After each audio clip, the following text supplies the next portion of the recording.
see many shows, but I did see the Jezebels in here the other night, which if you're a fan of B-movies at all, and shows that sort of encourage the audience to kind of get into things a bit, I'd recommend it. It was a highly electrifying romp.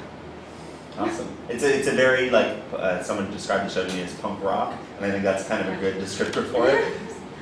And Rebecca? And I've seen 5 shows so far in Fringe, but the only one I've seen twice is Variables. Oh, okay. Because Variables changes every night, and you see a different show every night, so... Yeah, and so that's playing at Fort Massey. That's at Fort Massey. And as I haven't seen it, but as I understand, they sort of flip a coin at certain points in the show, and that just determines how the show progresses from there. Yeah, that's exactly what happens. It's very, I still haven't really fully gotten my head around how they can possibly do that, but people that I've talked to who've seen it have really enjoyed it. It feels like one of those choose your own adventure novels that you had when you were little, only a rom-com, so that's great. Wonderful. Okay, well, so the show is 3 Drops of Blood. It's playing at the Living Room on Agricola Street, and thanks so much for joining us today.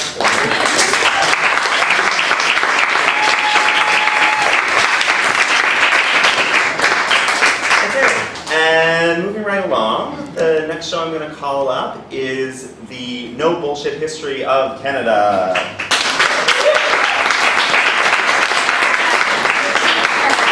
So we have the entire cast of the show here with us. So tell us who you are and how you're involved in the show. I'm Kyle Allett. I'm the writer and performer in the No Bullshit History of Canada, and this is Tupper, my co-star. He doesn't do much, actually. He just kind of sits there for most of the show. But yeah, there's lots of actors like that. Yeah. So tell us a little bit about the show. When I started, like basically where the idea for the show came from is I was in Toronto. Toronto. We've heard of that. I was in Toronto performing as Rob Ford in a play.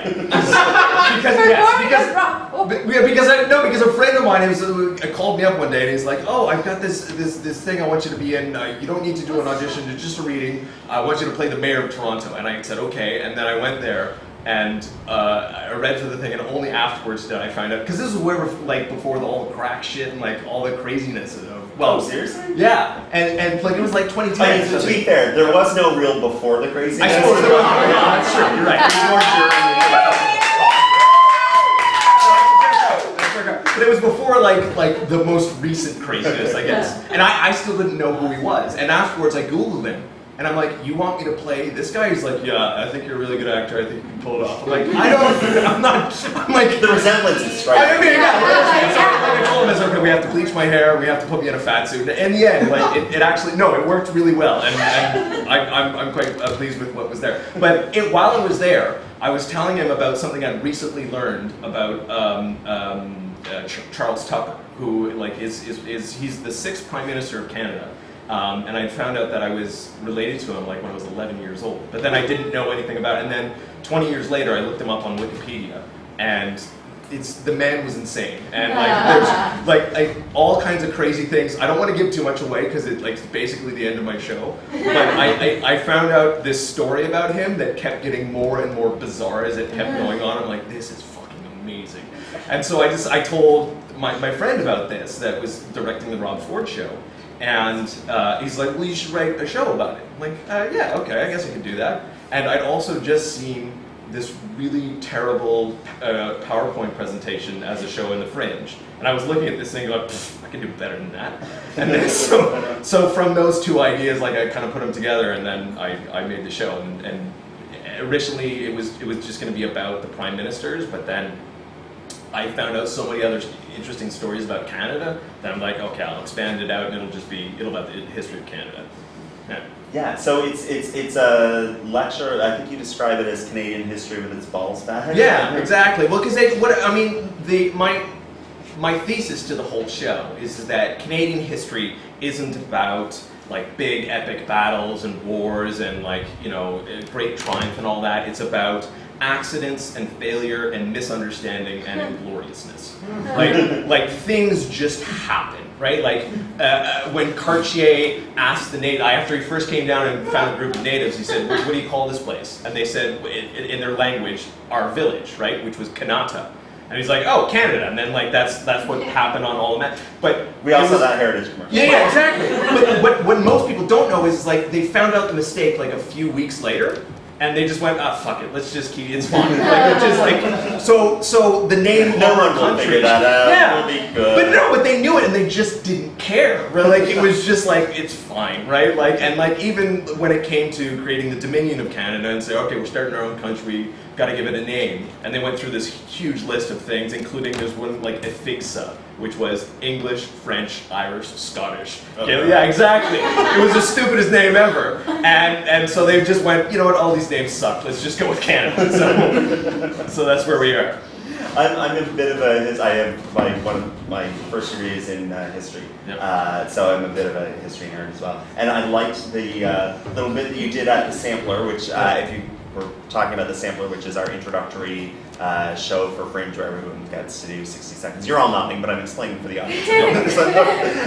So every show gets a chance to do 60 seconds to promote their show, and so your 60 seconds was about Artie Bennett. Yeah, exactly. Because I found this letter that had been sent to him from this woman that was saying, like, could you please send my husband underwear?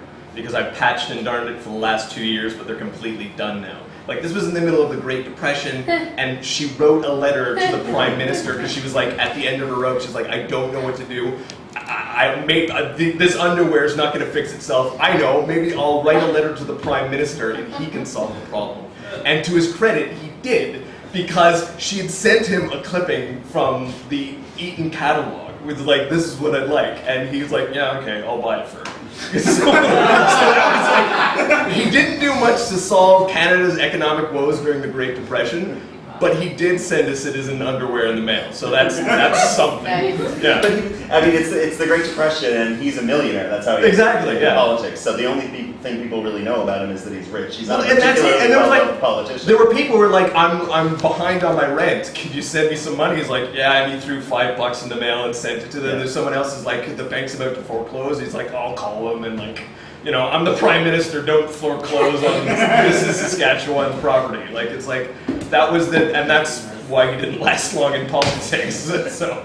But his collected correspondence is fascinating. Oh yeah, yeah, and that's it. And then, like, because I was the way I started this, because I didn't know anything about Canadian history when I started to work on it, and I knew there was like these little stories that I wanted to tell, but I felt I had to put it into a greater context and know the entire history of Canada.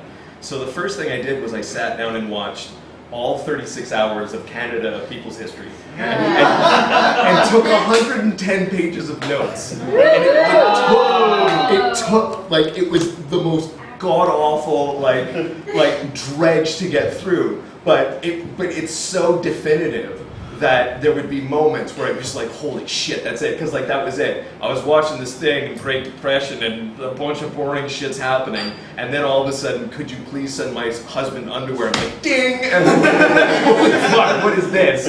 And then looked it up and I'm like, this is amazing. And that was it, like finding actual documents and actual quotes from people that are just crazy and like just finding stories about like absolutely insane things that happen. That's the thing, is the show is 100% true, and there's some things that are so crazy that like 8 or 9 times in the show I have to be like, what I'm about to say is not a lie, this is completely true, because otherwise I think people would think it's just a joke I made up, you know, because it's just crazy shit. Yeah. We have actually a lot of like weird, bizarre, hidden coolness in our history. Absolutely. But that's the thing, is that I still, as much as the story is all about the whimsical aspects of Canada's history, I still find it's like, I'm still proud to be Canadian. Like, it's still like, I'm taking the piss out of our country, but at the same time, like, it's awesome though, like, you know, because of this, you know, and that all culminates in like, when I tell a story about my cousin, Charles Tupper, who, like, the story's like insane, but I'm just kind of like, I'm still proud that, you know, I'm related to this guy. I think that's awesome. Well, I really love your passion about Yeah. the material. You exude a lot of love for your own show. I Yeah, guess that sounds really awful when I say that. But no, I'm looking forward to seeing it. My geeky side is definitely going to enjoy that show. Awesome. Before we wrap up, and sorry, I should check to see if your co-star had anything to add. He's pretty silent most of the time. He's So good. yeah, I Okay. think he's good. Yeah. Great. Before we wrap up, are there any other shows that you've had a chance to see or are excited about? I've seen a bunch of things. I saw Waiting for Batteries that I think I've seen it twice now. It's it's just brilliant and I just want as many people as can to see it because it's just an awesome show. We Wrote This was great. It was so full of energy. It was a lot of fun. And the telling was good. Just Kidding was really good. Yeah, I've seen a whole bunch of everything I've seen so far has been really awesome, and so I'm really glad about that. That's a good endorsement. I like that. Yeah. All right. Well, thank you very much for joining us. Oh, sorry, I should say your show is playing where? Dance Space. At Dance Space. Yeah, Okay. I've got 4 shows left. I think it's Wednesday, Friday, Saturday, Sunday. Yeah. Excellent. Yeah. And I didn't mention, but you're with us from Montreal. Yes. Yeah. I think I'm the only guy from Montreal. Well, Catherine and Julie are here from it, but I think I'm the only act from Montreal. I think this so. year, yeah. Yeah. So welcome. I Hey. hope you're enjoying Halifax. I am. It's awesome. Yes. Awesome.